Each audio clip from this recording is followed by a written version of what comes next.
કડીના વડપુરામાં માટી ખનન રોકવા ગયેલા ખેડૂત અને ગ્રામજનો પર જીવલેણ હુમલો 8.20 લાખની લૂંટ કડી તાલુકાના વડપુરા ગામની સીમમાં ગેરકાયદેસર માટી ખનન રોકવા ગયેલા કૈયલ ગામના ખેડૂત અને તેમના સાથીઓ પર નંદાસણ ગામના શખ્સો દ્વારા જીવલેણ હુમલો કરવામાં આવ્યો હોવાની ઘટના સામે આવી છે.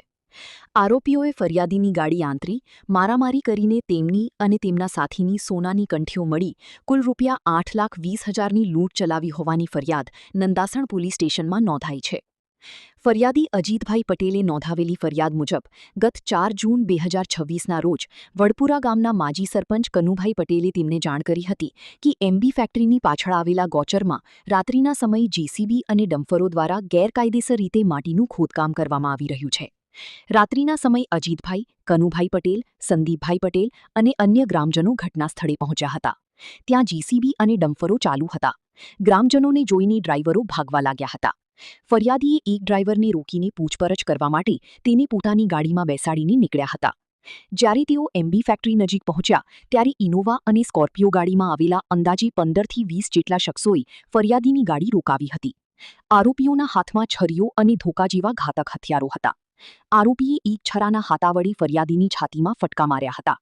આરોપીઓએ ફરિયાદીના ગળામાંથી 4 તોલાની સોનાની કંઠી 6 લાખ અને કનુભાઈ પટેલની 1.5 તોલાની સોનાની કંઠી 2,20,000 લૂંટી લીધી હતી. આરોપીઓએ ફરિયાદીને બ્રેઝા ગાડીમાં નાખીને અપહરણ કરી ડિસેન્ટ હોટેલ સુધી લઈ ગયા હતા, જ્યાં તેમને નીચે ઉતારી જાનથી મારી નાખવાની ધમકી આપી હતી. ઈજાગ્રસ્ત ફરિયાદી અને સાથીઓને નંદાસણ સિવિલ હોસ્પિટલમાં પ્રાથમિક સારવાર માટે લઈ જવામાં આવ્યા હતા. આ મામલે પોલીસે ફરિયાદ નોંધી કાયદેસરની કાર્યવાહી હાથ ધરી છે.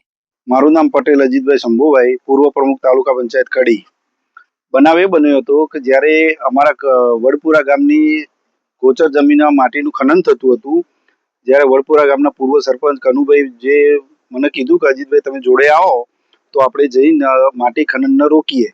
તો અમે રાત્રે સમથિંગ અમે 11 વાગે ત્યાં પહોંચ્યા અને ત્યાંથી માટી ખનન ચાલુ હતું. તો અમે માટી ખનન રોક્યું. એ પછી અમે ત્યાંથી નીકળ્યા કે માટી આ ક્યાં લઈ જાય છે, તો એ અમે જોવા નીકળ્યા. કનુભાઈ, હું અને એક સંદીપભાઈ કરીને હતા. તો અમે 3 જણ નીકળ્યા. તો અમને એમબી રોડથી અમે 12 હાઈવે ઉપર આવ્યા સિંગલ પટ્ટી. તો સિંગલ પટ્ટી અમને રોક્યા. ઇનોવા ગાડી અને સ્કોર્પિયો ગાડી હતી. ત્યાંથી અમને ઉતારીને ખૂબ જ માર માર્યો મને, જાણે જોયા કંઈ બોલ્યા વગર. ત્યાંથી મને ઉઠાવીને હાઈવે ઉપર એક બ્રેઝા ગાડી હતી, તો બ્રેઝા ગાડીમાં મને નાખ્યો અને બ્રેઝા ગાડીમાંથી ઉઠાવીને ત્યાં બ્રેઝા ગાડીમાં મને ગળું દબાવીને એવું બધું કર્યું. ત્યાંથી મને ડિસન્ટ હોટલે લઈ ગયા.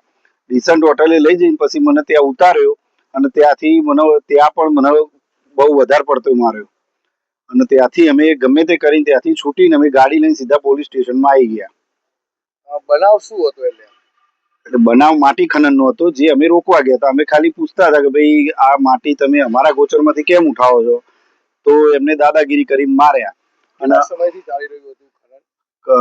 સતત છેલ્લા 1 વર્ષથી આ ચાલી રહ્યું હતું ખનન.